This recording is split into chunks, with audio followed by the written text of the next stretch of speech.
Nos acompaña Sandra González de Laramingo, que desde febrero de este año es magistrada del Tribunal Supremo. Entró en la carrera judicial en el año 91, de ahí se fue a los juzgados de primera instancia de instrucción de Tomelloso, Torrejón de Ardoz, Alcorcón, hasta el año 96, que pasó a categoría magistrada a Manresa.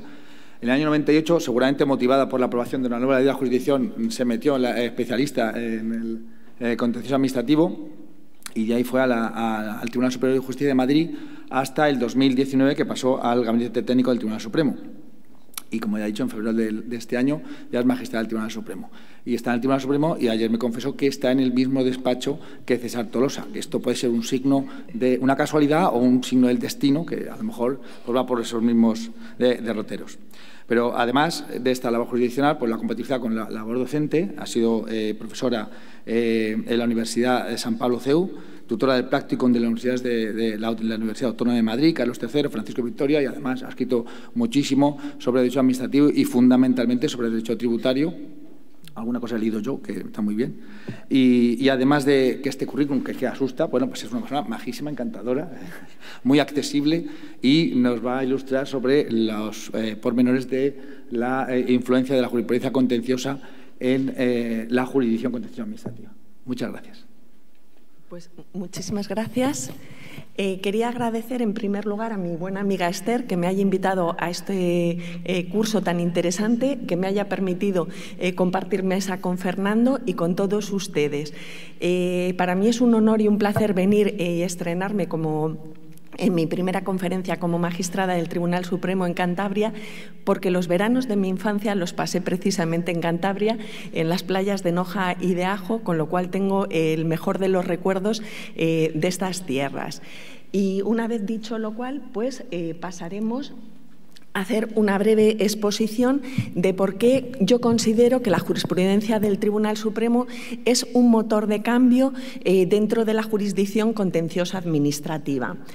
Voy a hacer primero una breve introducción sobre el nuevo recurso o ya no tan nuevo recurso de casación y luego voy a pasar a comentar algunos de los supuestos que yo creo que son más significativos dentro de lo que es la jurisprudencia del Tribunal Supremo.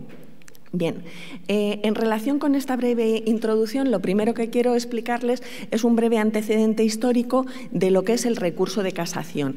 El recurso de casación nace en la Revolución Francesa y se concibe como un medio de defensa del legislador contra lo que era el Poder Judicial y la invasión que podían realizar los jueces sobre el poder o la ley a la hora de dictar sentencias, y por eso se establece un órgano supremo que es un órgano de casación. Y casar una sentencia, en francés casar significa romper una sentencia. O sea, el fundamento del recurso de casación es romper aquellas sentencias que no respetan la ley. En un Estado de Derecho, y yo estoy orgullosa de vivir en un Estado de Derecho, creo que los contrapesos, los check and balance son fundamentales. Nosotros vivimos en un Estado de Derecho que significa separación de poderes. Somos tres poderes, cada uno con su peso y además cada uno con su importancia. Hoy estamos aquí en un curso precisamente organizado por letrados de la Administración, letrados que defienden a la Administración. La Administración como poder ejecutivo tiene un poder y un papel fundamental para construir Estado. La Administración es quien construye Estado, es quien construye carreteras, quien construye hospitales, quien construye colegios, quien da subvenciones y necesita un servicio jurídico fuerte y potente que la defienda. También existe un poder legislativo, luego me referiré al poder legislativo, la legislación reactiva de la que luego hablaremos, y luego por último está un poder judicial que nuestra función es la de controlar, es la función que constitucionalmente se nos ha establecido. Y dentro de ese sistema delicado de check and balance está a la cabeza de todos el Tribunal Supremo. El Tribunal Supremo es el encargado de interpretar, el último intérprete de la ley. y, por tanto, el Tribunal Supremo le corresponde una función de guardián de la ley. El Tribunal Supremo lo que debe de hacer es fijar la interpretación uniforme de la ley, y este papel es, desde mi punto de vista, fundamental para garantizar la seguridad jurídica. El principal papel del Tribunal Supremo es dar seguridad jurídica en la interpretación uniforme de la ley. Y además esa seguridad jurídica, desde mi punto de vista, es fundamental. Yo trabajo en el ámbito tributario. En el ámbito tributario se mueve muchísimo dinero. Las inversiones de las empresas, cualquier empresa que quiera establecerse en nuestro país, lo primero que quiere saber es qué tributación voy a tener, a qué me atengo. Entonces, esa función del Tribunal Supremo dando seguridad jurídica a todos los operadores, desde mi punto de vista, es básica, y además esto a lo que contribuye es a fortalecer otra cuestión que para mí es fundamental, que es el principio de igualdad, que la ley se aplique de una manera igual en todo el territorio español. Entonces, el Tribunal Supremo, al que yo tengo el honor desde hace muy poco tiempo de pertenecer, desde mi punto de vista, tiene una función muy importante y trascendental en la protección de los derechos de todos nosotros. Bien, yo creo que uno de los motores fundamentales de cambio ha sido la implantación del nuevo recurso de casación. En el antiguo recurso de casación primero había una suma gravaminis que era de 150.000 euros y luego después se subió a 600.000 euros. Eso quiere decir que solo tenían acceso al recurso de casación los pleitos que superaran la cuantía de 600.000 euros.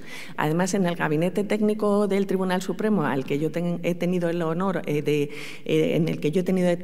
de trabajar en los últimos 6 años, pues decíamos, porque éramos los encargados de proponer o hacer las propuestas de admisión de los recursos de casación, era famosa la frase dividir hasta inadmitir. Es decir, que la cuantía de los recursos se iba dividiendo, por ejemplo, en tema de liquidaciones, sanciones, no se sumaba la cuantía, con lo cual pueden ustedes pensar quién podía acceder al recurso de casación con una cuantía de 600.000 euros. De hecho, se decía pues, en materia tributaria que la sala de tributario era la sala del IBEX, porque ¿quién puede pagar o a quién le ponen una liquidación de 600.000 euros? La modificación del recurso de casación, ya no tan moderno recurso de casación, porque lo cierto es que se instauró hace 10 años y lleva 9 años de funcionamiento, desde mi punto de vista ha supuesto un cambio radical y ha sido precisamente ese motor de cambio para que exista nueva jurisprudencia en muchos ámbitos. En el ámbito tributario, y no solo en el ámbito tributario, desde mi punto de vista, sobre todo en el tributario, han jugado una presunción muy importante de interés casacional, que es que no existiera jurisprudencia. Y luego después otra circunstancia que era que afectar una gran cantidad de supuestos en el ámbito tributario y los procedimientos tributarios, pues su virtualidad expansiva es muy grande. ¿Y por qué quiero decir que la presunción de que no existiera jurisprudencia era muy importante? En materia tributaria, en realidad solo existía jurisprudencia sobre el impuesto de sociedades y sobre el IVA. Sobre los impuestos locales no existía jurisprudencia, porque para que a uno le giren una liquidación de 600.000 euros, pues pueden imaginarse ustedes, pero tampoco existía en muchas materias sobre renta, ITP. Es decir, que ha habido una revolución en el ámbito tributario, pero no solo en el ámbito tributario, sino que en todos los ámbitos, este nuevo sistema del recurso de casación creo que ha sido fundamental para que se esté dando una vuelta a todo el derecho y reinterpretándolo en algunos casos.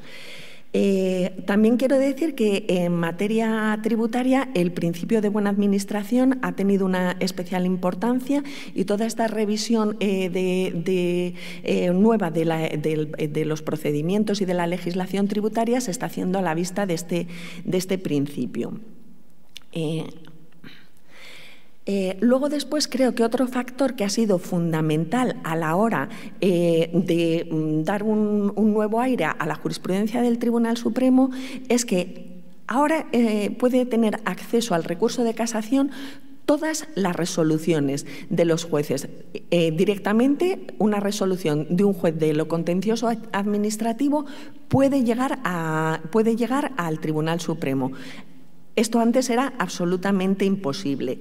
Y creo que otro de los factores que ha sido decisivo o que es muy importante en el ámbito de la jurisdicción contenciosa es la elaboración de los autos de admisión. Saben ustedes que actualmente la casación, para admitirla, se dicta un auto en el que se fija cuál es la cuestión con interés casacional y además se determinan claramente qué preceptos van a ser objeto de interpretación.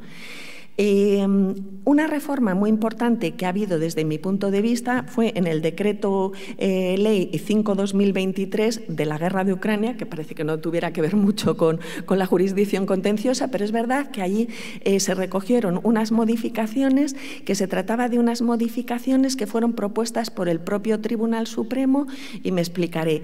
Existen supuestos en los que está admitido un recurso de casación para interpretar una cuestión jurídica, estrictamente interpretación de una cuestión jurídica. Bien, pues si los órganos judiciales tienen planteadas esas mismas cuestiones jurídicas, lo que parece absurdo es obligar a que se dicte una sentencia, a que se plantee un recurso de casación, con el coste que tiene eso. En primer lugar, para el recurrente, que tiene que pagar un abogado y un procurador, por supuesto, y luego el propio coste que tiene el poner en marcha la maquinaria de la Administración de Justicia. Ahora les haré una breve referencia del número de asuntos que tiene el Tribunal Supremo. Y también se estableció otra modificación que desde mi punto de vista era interesante, a instancia del propio Tribunal Supremo, que es que cuando existe una pluralidad de asuntos, el propio Tribunal Supremo, en el auto de admisión, acuerda la tramitación preferente de esos asuntos. Puedo decirles que cuando yo estaba de letrada coordinadora, una de mis funciones era precisamente auxiliar al presidente de la sección de tributario, y esto se hace en todas las secciones, a los efectos de organizar los señalamientos. Bueno, pues un criterio fundamental a la hora de organizar los señalamientos era, primero, cuando en el auto de admisión se ha establecido que existe una pluralidad de asuntos en el propio Tribunal Supremo, pues esos asuntos se tramitan y se señalan prioritariamente. Y luego también se hace un repaso de todos aquellos asuntos en los que los órganos judiciales han solicitado que se remita testimonio de la sentencia que dicte el Tribunal Supremo, porque tienen asuntos paralizados a esperas de que el Tribunal Supremo resuelva.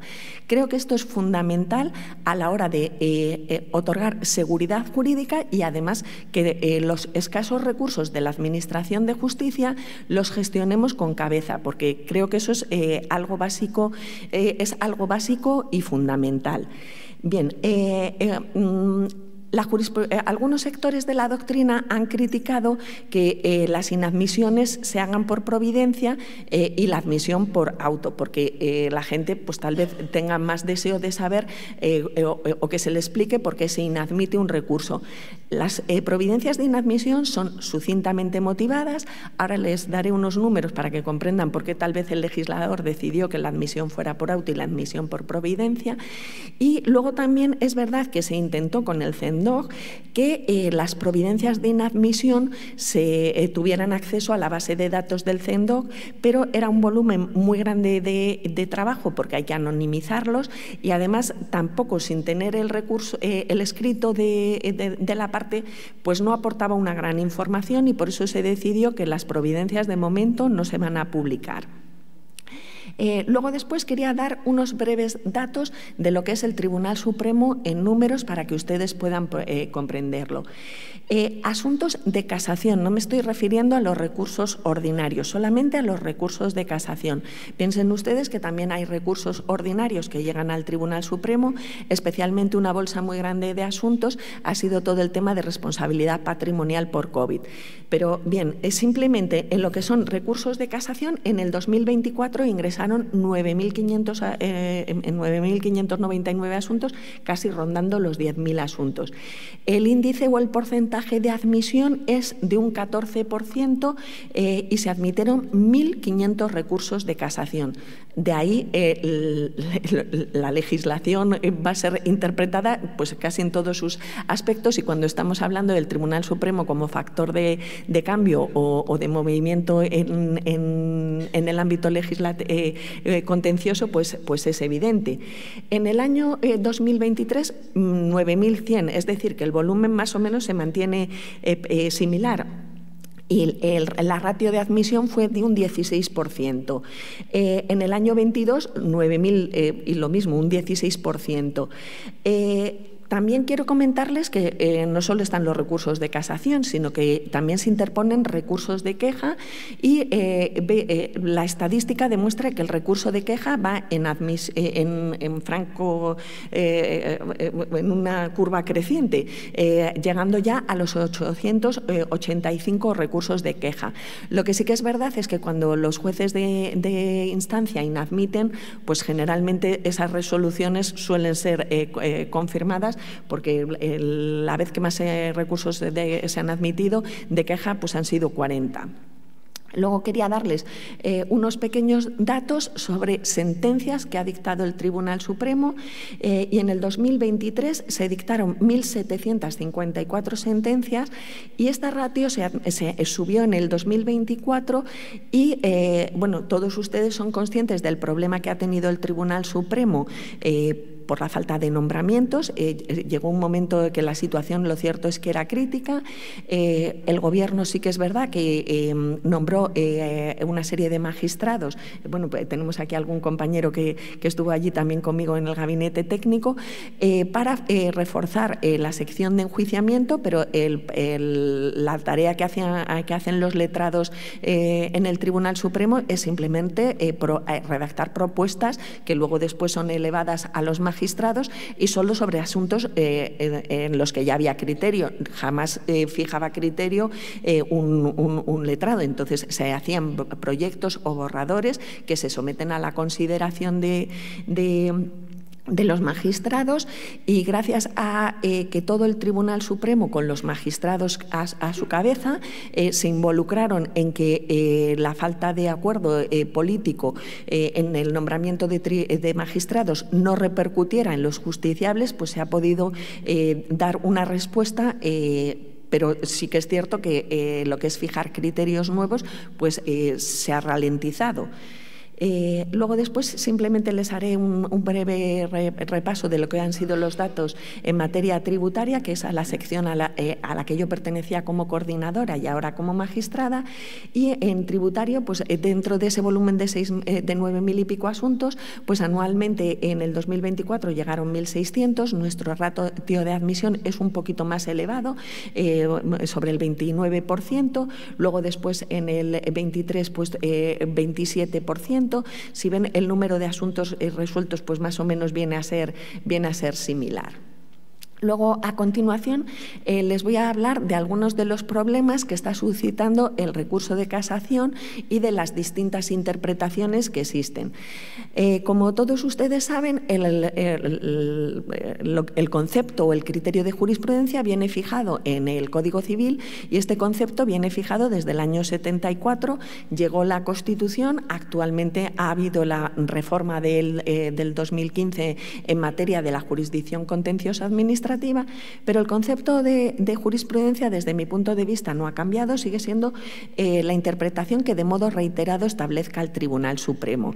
Además, el concepto de jurisprudencia viene a ser idéntico, o sea, jurisprudencia no es solo el concepto para la jurisdicción contenciosa, el concepto de jurisprudencia es el mismo en la jurisdicción civil o es exactamente el mismo en la jurisdicción social, pero esto nos viene a generar un cierto problema porque, como ustedes saben, una de las presunciones de interés casacional es que no exista jurisprudencia, y la otra de las presunciones es cuando la del 88.3b es el apartamiento deliberado o inmotivado de la jurisprudencia. Por tanto, primero tendremos que tener un concepto claro de qué es lo que es jurisprudencia del Tribunal Supremo. Sigue siendo necesaria la reiteración, basta con una sola sentencia.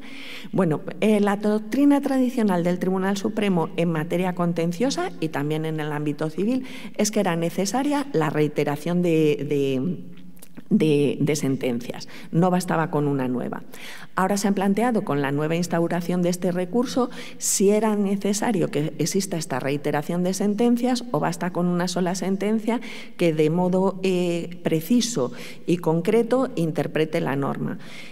Yo creo que, dado que el concepto de jurisprudencia no se ha cambiado, yo me apego o me atengo a la legalidad vigente. No obstante, es verdad que hay veces que se plantean situaciones, por ejemplo, en los casos en los que se produce ex profeso un cambio de jurisprudencia razonado o motivado. Yo, en todo caso, creo que el dar la oportunidad al Tribunal Supremo de repensar los asuntos una vez que se ha dictado una sentencia, pues la comunidad jurídica aporta matices, aporta. Entonces, creo que es conveniente e interesante que siempre, sobre todos los asuntos, pues exista una variedad de sentencias. Luego, a efectos de las letras A y B del párrafo tercero del artículo 88, pues desde luego debemos decir que la jurisprudencia no está constituida solo por las sentencias, sino que también los autos del Tribunal Supremo forman jurisprudencia. Esto es especialmente importante porque muchas veces los criterios de inadmisión de la casación están recogidos bien en los autos en los que se resuelven las quejas o están recogidos en autos de inadmisión, que es menos frecuente, pero también es verdad que para conocer los criterios de admisión de la casación es importante ir a los autos. Luego, después, otro de los debates o los problemas que se están planteando es la eficacia en el tiempo de los cambios de jurisprudencia del Tribunal Supremo. En el ámbito tributario tiene especial trascendencia los cambios de jurisprudencia, incluso ustedes, algunos, pues habrán oído hablar de pues, sentencias donde se producen cambios. Por ejemplo, pues especialmente fue comentado el tema de los intereses de demora que paga la Administración tributaria, tanto la autonómica, las locales o la nacional. Bueno, la tributación existía una sentencia y luego después vino a dictarla el Tribunal Supremo al año una sentencia motivadamente. Había un cambio además de composición de los magistrados y cambiaron de criterio. Bueno, ¿qué eficacia tienen en el tiempo los cambios de jurisprudencia? También son ustedes conocedores del problema que se planteó en el ámbito tributario con el tema de la ITP y la tributación de las hipotecas. El concepto de cambio de criterio jurisprudencial, todos ustedes saben que es aquel que esté motivado, explicado de manera clara. Luego, las limitaciones en el tiempo de los cambios de jurisprudencia, pues es que lo cierto que el legislador no ha establecido la posibilidad de que el Tribunal Supremo fije cuando exista un cambio de criterio, si ese cambio de criterio está limitado en el tiempo o no, a diferencia de lo que sucede, por ejemplo, con el Tribunal Constitucional, que sí que puede limitar su cambio de criterio.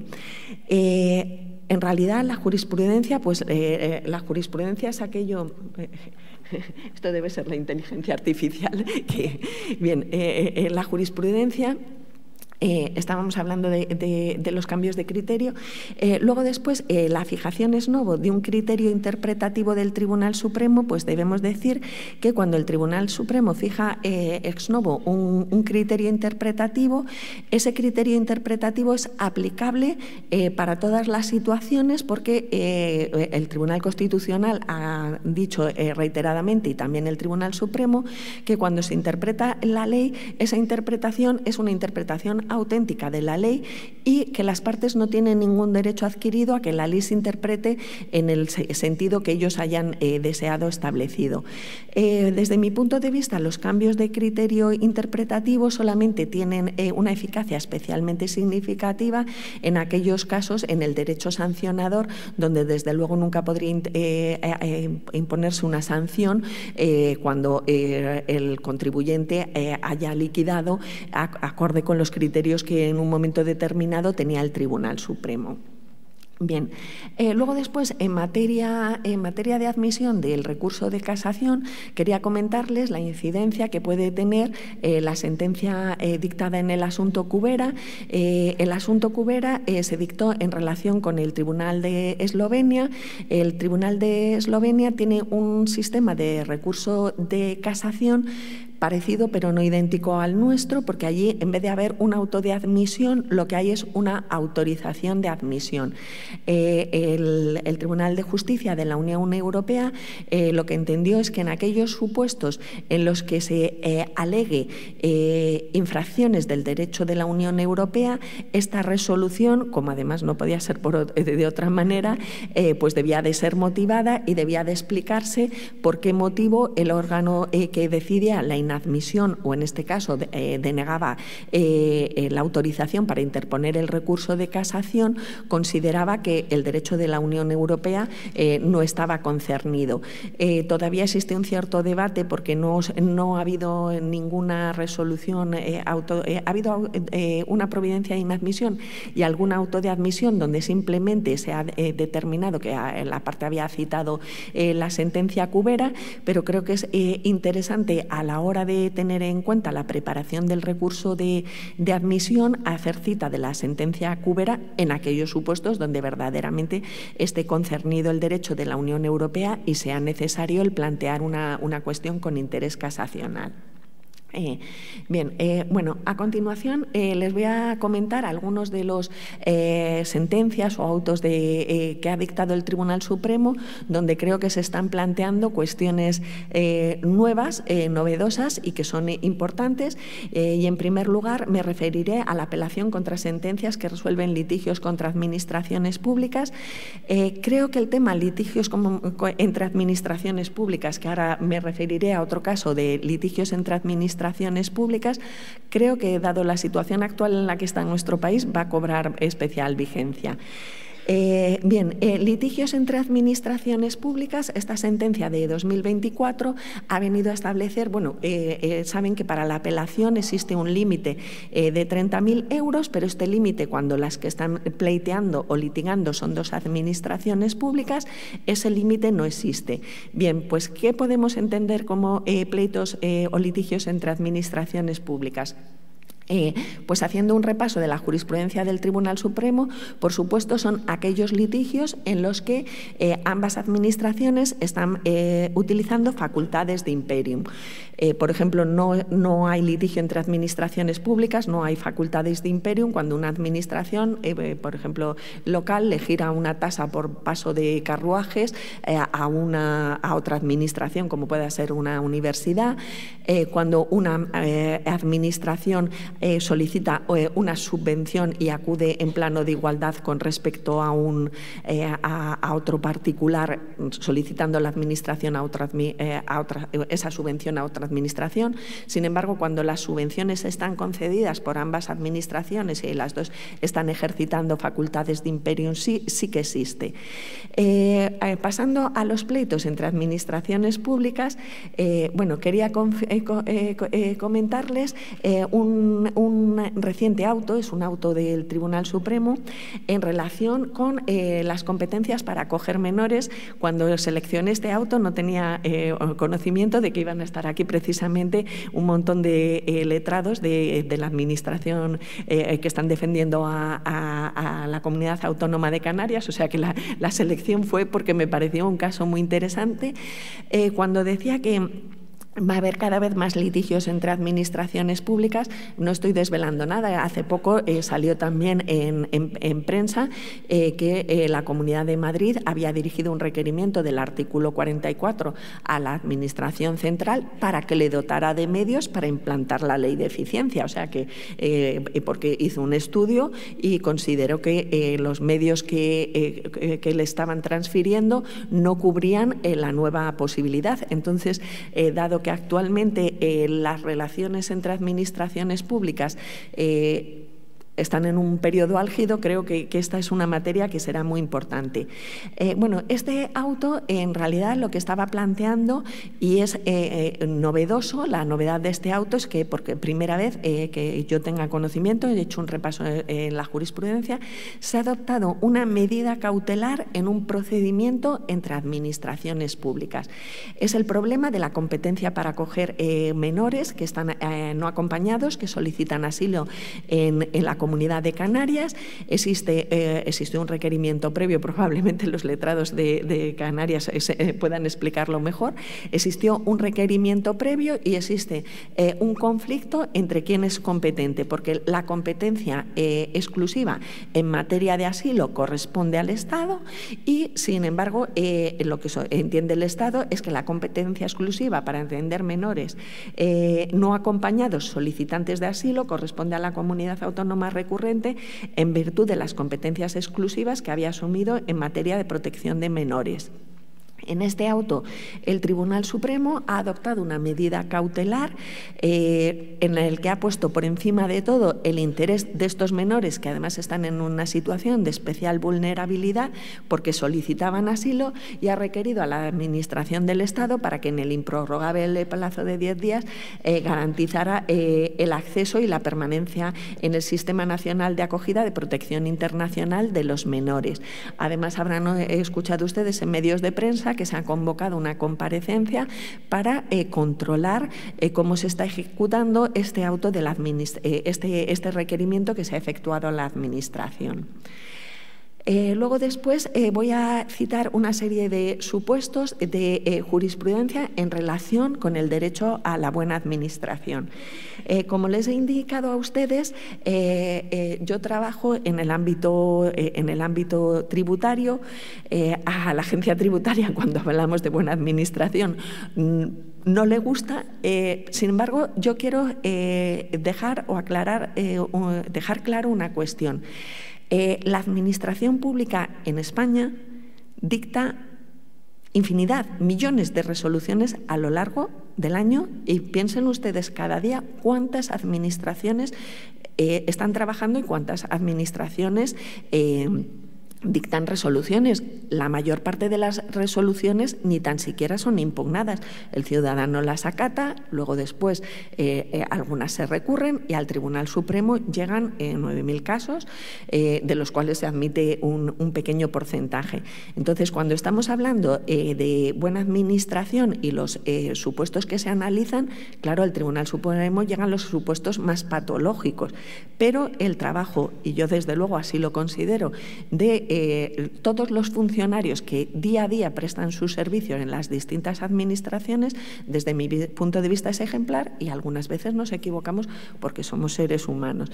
Y gracias a Dios y afortunadamente nosotros vivimos en un país garantista y proteccionista que nos permite, a través de una serie de recursos, pues solucionar aquellos casos. Entonces, todos los casos en los que yo hablo de principio de buena administración son casos patológicos, y además el derecho o el principio de nueva administración, es verdad que el Tribunal Supremo lo ha calificado como un nuevo paradigma del siglo XXI, y es una aspiración humana el mejorar, y es una aspiración de la Unión Europea el que cada vez nuestros funcionarios trabajen y resuelvan mejor los asuntos, porque tenemos un estándar de calidad muy alto. Entonces, por eso quiero decir que aunque a veces se hable de supuestos donde la Administración no ha actuado correctamente, son casos simplemente patológicos. Pero sí que es verdad que también esos casos pueden servir de pauta e inspirar para elevar el estándar de calidad de nuestros servicios. En particular me referiré a un supuesto de extemporaneidad del recurso de alzada interpuesto por el director del Departamento de la Agencia Tributaria. Este criterio sería perfectamente extrapolable en todos los casos en los que exista la posibilidad de que dentro de la Administración un propio órgano de la Administración cuestione la resolución que ha dictado el órgano inferior. Bien, en estos casos, que además se trataban de cantidades bastante importantes porque eran unos acuerdos de derivación de responsabilidad de 96 millones de euros, bueno, pues se había acordado la derivación de responsabilidad en relación con unas deudas tributarias a unos particulares, y el Tribunal Económico Administrativo Regional había entendido que esa derivación de responsabilidad no era ajustada a derecho, y el director del departamento, que tiene la posibilidad de interponer un recurso de alzada, lo había interpuesto. En principio podría plantearse que el tema de determinar el momento en el que se le había notificado al director del departamento sería una cuestión de prueba. Pero lo cierto es que se venía observando que esas notificaciones no siempre constaban en la manera que era precisa. Bueno, en este caso, de hecho, en vez de constar la notificación al contribuyente, constaba una notificación a unos centros comerciales. Entonces, el Tribunal Supremo realizó un estudio sobre cómo deben de realizarse las notificaciones en los supuestos en los que es la misma administración la que está concernida. La administración le notifica a un órgano de la propia administración y si ese tipo de notificación, en los términos en los que constaba acreditada, se hubiera entendido válida a efectos de admitir un recurso para un contribuyente. Estamos aquí hablando precisamente de la igualdad de armas y de la igualdad entre ambas partes. Y el Tribunal Supremo entendió que la forma en la que había sido efectuada esa notificación, desde luego no garantizaba que ese recurso, que era un recurso extraordinario, hubiera sido interpuesto dentro de plazo. Luego después también me parece muy interesante un supuesto de decisión discrecional y derecho a la buena administración. Estábamos hablando, o el Supremo estaba tratando de un supuesto que era un supuesto complejo, un tema de fraude de ley, en el que el contribuyente había solicitado que se le concediera el plazo de 15 días para efectuar alegaciones. La ley establecía un plazo entre 10 y 15 días. Esos 5 días eran fundamentales para la prescripción. Entonces, para ver si se había prescrito o no había prescrito el derecho a liquidar. En este caso, la Administración no contestó a esa solicitud de ampliación de plazo porque consideraba que le dieran los 15 días, porque consideraba que el tema era especialmente complejo, y lo que hizo la Administración es imputar como dilación al contribuyente esos días de plazo. El Tribunal Supremo entendió que no era acorde con el principio de buena administración, que en un asunto complejo, que de hecho lo era, el contribuyente pida una ampliación de plazo, la Administración no conteste y además le imputen ese periodo de dilación a efectos del cómputo de la prescripción.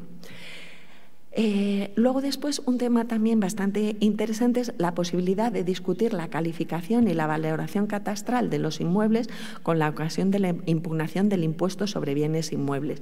Saben ustedes que el impuesto sobre bienes inmuebles quien lo liquida es el ayuntamiento y sin embargo el catastro corresponde a la agencia tributaria, a la Administración central. Los procedimientos no siempre van paralelos y más bien el procedimiento de liquidación del impuesto sobre bienes inmuebles es más rápido por el tema de posibilidades de recurso que el de la impugnación catastral. En este caso se trataba de terrenos que estaba claramente acreditado que eran terrenos rústicos y el Tribunal Supremo entendió, aplicando el principio de buena administración, que no podía liquidarse el impuesto de bienes inmuebles, aunque catastralmente figuraran como que sí que eran bienes inmuebles, cuando estaba meridianamente claro que eran terrenos rústicos porque existían unas sentencias declarándolo así. Yo, sin embargo, que a veces también debemos de repensar las cosas que decimos, en este caso yo más que un principio de buena administración creo que hubiera aplicado un principio de mala regulación. La Administración, la que liquidó el impuesto sobre bienes inmuebles, no podía hacer otra cosa. Si figura en el catastro de una manera, yo creo que aquí el problema es un problema de legislación y también tenemos que exigirle al legislador que cuando detecta situaciones patológicas que están produciendo un problema que es un problema frecuente porque llegan reiteradamente al Tribunal Supremo. Si llegan reiteradamente al Tribunal Supremo es que en los órganos judiciales también se está produciendo este problema. Es el legislador el que debe de acompasar un procedimiento con otro de tal manera que no se produzcan estas disfunciones, que se tenga que tributar por una bien que verdaderamente pues, que es evidente y es claro que es rústico. Luego después también quería hablar del principio de íntegra regulación en materia tributaria. El principio de íntegra regulación en materia tributaria es de creación judicial. Ha sido el Tribunal Supremo el que creó este principio, y este principio lo que viene a establecer es que cuando una administración tributaria está liquidando a un particular, no solamente debe de liquidar aquellas partidas que le benefician a la administración, sino también aquellas que le perjudican. Es decir, que cuando estamos revisando una liquidación y hemos visto que el contribuyente tiene derecho a una bonificación que no se había aplicado o que sería una deducción, en esa regularización íntegra se debe de ver todas las partidas.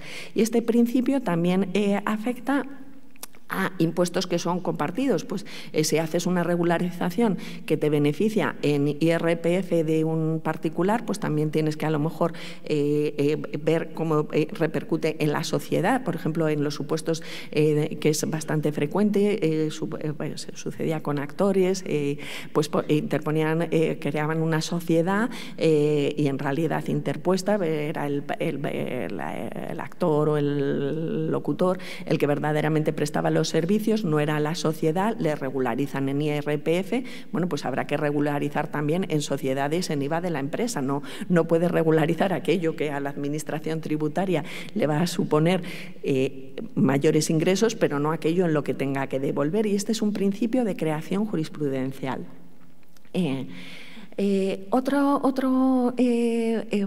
Aplicando el principio de buena administración, otra de las creaciones del Tribunal Supremo ha sido la no obligatoriedad o no exigibilidad de interponer recurso de reposición en la vía administrativa cuando lo que se está planteando es la inconstitucionalidad de una norma.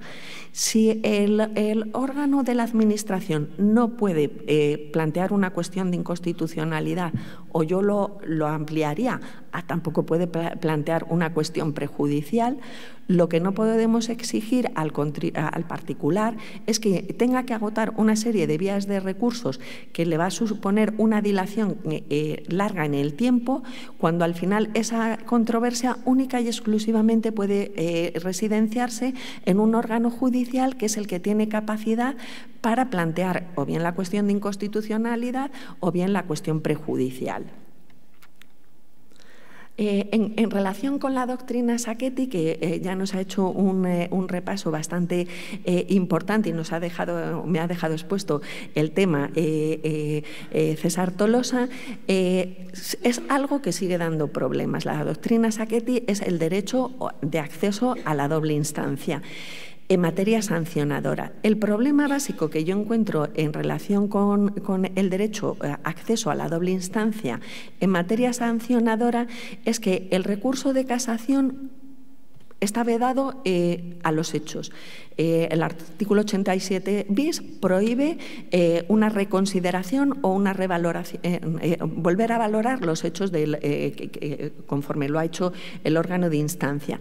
Y la mayor parte de los supuestos, lo que verdaderamente se está cuestionando es la culpabilidad. La culpabilidad es un concepto jurídico indeterminado, pero lo cierto es que conecta directamente con los hechos. Efectivamente, yo creo que es necesario una reforma legislativa porque yo quiero vivir en un país donde se protejan los derechos fundamentales y que quiero vivir en un país donde se cumplan las sentencias del Tribunal de Justicia de la Unión Europea. El legislador, pues, bueno, las sentencias, como ya las ha comentado las sentencias del Pleno César Tolosa, pues pasaré a la parte fundamental. Bien, el legislador ha introducido en la Ley Orgánica 5/2004 un artículo 3 interpretando lo que es el contenido del derecho de defensa. Me van a permitir que se lo lea. El legislador lo que ha dicho es que en las causas penales el derecho de defensa integra además el derecho a ser informado de la acusación, a no declarar contra sí mismo, a no confesarse culpable, a la presunción de inocencia y a la doble instancia. Vale. Y luego después, ¿qué es lo que sigue diciendo? De conformidad con la ley de enjuiciamiento criminal, la ley de tal. Pero estos derechos resultan de aplicación al procedimiento administrativo sancionador. Es decir, que el derecho a la doble instancia resulta aplicable al derecho administrativo sancionador y al procedimiento disciplinario, especialmente en el ámbito penitenciario, pero luego ¿qué nos añade? De acuerdo con las leyes que lo regulan. Bueno, pues nada, pues nos reguló el derecho a la doble instancia y me quedo como estoy. Entonces, lo cierto es que yo sé que ya existen abogados que están empezando pues a plantear cómo se arbitra este derecho a la doble instancia, porque lo cierto es que si me reconocen como una garantía del derecho a la defensa, el derecho a la doble instancia, de acuerdo con las leyes, pero las leyes no lo regulan. Luego después quería comentarles, porque es algo que no revelo ningún secreto, ya existe otra procedimiento dentro del Tribunal de Justicia de la Unión Europea, donde se ha denunciado al Reino de España por incumplir precisamente la doctrina Saquet-Iglesias. Es verdad que es un procedimiento en el ámbito tributario. Yo examiné las actuaciones porque siempre me preocupa. En ese caso habrá que ver qué es lo que dice el Tribunal Europeo de Derechos Humanos, pero lo cierto es que en el recurso de casación lo único que decía es que no tenía derecho a la doble instancia. Pero dígame usted algo más, ¿vale?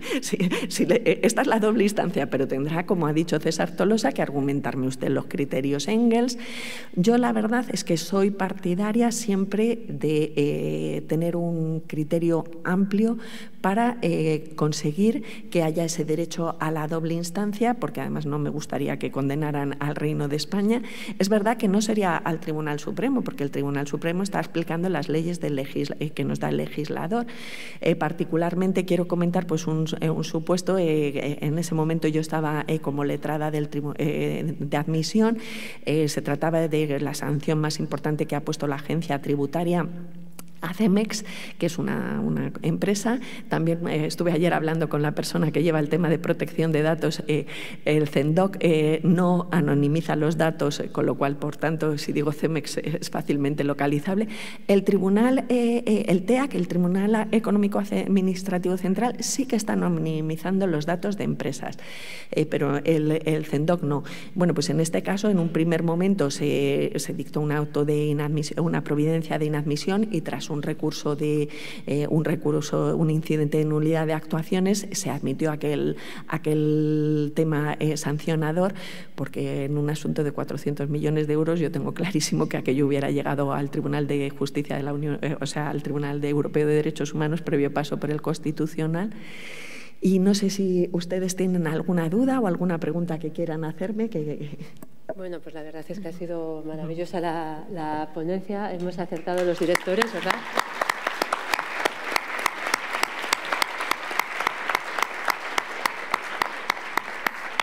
Sí, fue clara e interesante la exposición de César, también la de Sandra. No sé si alguien tiene alguna pregunta.